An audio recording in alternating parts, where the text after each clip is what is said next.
3/4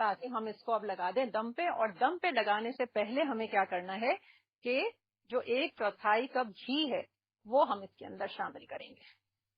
collar है, उनसे बात करेंगे। हेलो, अस्सलाम वालेकुम। वालेकुम अस्सलाम, कैसी हैं तारा आंटी? अल्हम्दुलिल्लाह, मैं बिल्कुल खैरियत से हूँ। कौन बात कर रही हैं? मैं आयशा खान बोल रही हूँ कराची से।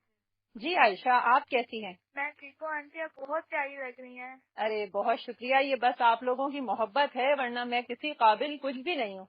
आंटी आप बहुत प्यारी हैं। और आंटी मुझे बोलना था कि आपने फरमाइश करनी थी कि आप ब्लूबेरी मफिन्स बनाना सिखा देंगी प्लीज। अच्छा जी, ब्लूबेरी मफिन्स बनाना इंशाल्लाह ताला आंटी आपको जरूर सिखा देंगी। और कब सिखाएंगी इसका कोई वादा नहीं है, लेकिन कोशिश करूंगी इंशाल्लाह ताला कि कहीं किसी वक्त जो है वो आपको रेसिपी दे दी जाए। लेकिन कल का जो एक कमिटमेंट मैंने किया था, अभी काफी दिनों से चल रहा था, हमारी एक बहुत प्यारी कॉलर, उन्होंने मुझसे ब्रेड पुडिंग की फरमाइश की थी, तो ब्रेड एंड बटर पुडिंग इंशाल्लाह ताला हम कल जुमे के दिन बनाएंगे।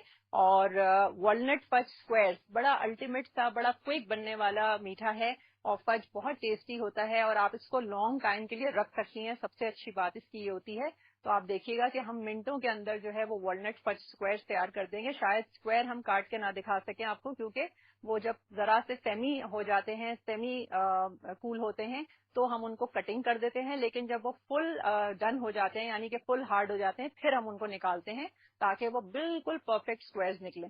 तो मैं आपको कटिंग जो है वो करके दिखा दूंगी, ताकि अगर आपने उसको हार्ड कर दिया तो क्या होगा, इतनी सारी चीनी डलती है कि वो बिल्कुल सोन हलवे की तरह हार्ड हो जाएगा, फिर उसके टुकड़े सही नहीं निकलेंगे। उसको कट लगा के रख दिया जाता है, लेकिन निकाला जब जाता है, जब वो बिल्कुल ब्रिटल हो जाते हैं, उनमें अच्छी तरह हवा लग जाती है। तो कल जो हमारी कॉलर हैं, होपफुली अगर वो प्रोग्राम देख रही हैं, उन्होंने कहा था एक दिन पहले अनाउंस कीजिएगा। तो जो ब्रेड एंड बटर पुडिंग है वो आप लोग कल इंशाल्लाह ताला देखेंगे। और हम पहले भी बना चुके हैं, लेकिन उनकी क्योंकि बहुत ज्यादा रिक्वेस्ट थी, बहुत दे रही ना, तो वो मैं इंशाल्लाह कल पूरी कर दूंगी। और जो है सॉरी, घी डाल दिया था 1/4 कप ऊपर। अब ये दम लग रहा है, अच्छी तरह स्टीम जनरेट होगी, मैं आज हल्की कर दूंगी। यहाँ मैं तैयारी करूंगी लाल चटनी की, जो इसके साथ सर्व की जाती है। और आपसे मुलाकात करेंगे एक छोटी सी ब्रेक के बाद।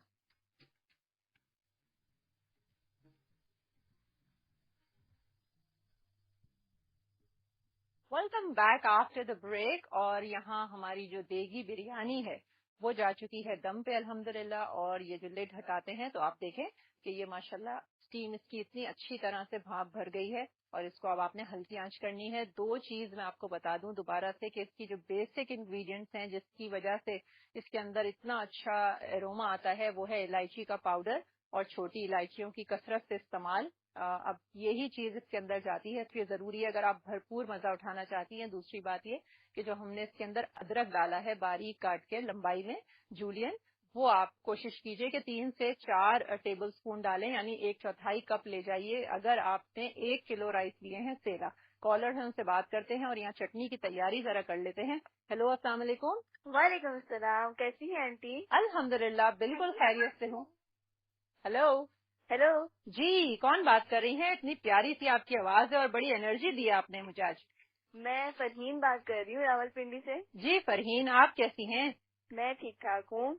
जी और आप फरहीन, कैसी हैं आंटी? अल्हम्दुलिल्लाह मैं बिल्कुल खैरियत। के अंदर मैंने 3 कश्मीरी मिर्च ली थी, जो तलहार मिर्च कहलाती हैं, सूखी बड़ी बड़ी सी आती हैं, परचून की दुकानों पे मिल जाती हैं आराम से।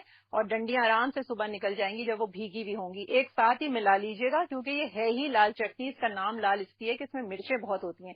मैंने क्या किया है कि मिर्चों की तेजी कम करने के लिए इसके अंदर तलहार मिर्च डाल दी है, ताकि इसका कलर बड़ा खूबसूरत सा आ जाए और मिर्चें जो हैं वो थोड़ी कम रहें, क्योंकि लाल मिर्चें खाना जो है वो सेहत के लिए नहीं अच्छा।